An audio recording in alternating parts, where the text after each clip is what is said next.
నర్తించెను నాలుగు దిక్కులు నఖముల వెలుగుకు మ్రొక్కెను చుక్కలు గోపుర రూపము దాల్చినది ఆ దివ్య సుదర్శన చక్రము మంగళహారతులిచ్చినది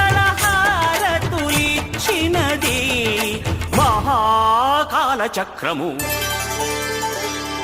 శ్రీకర శుభకర ప్రణవ స్వరూప లక్ష్మీ నరసింహ 14 లోకములన్నీ మ్రొక్కే జ్వాలా నరసింహ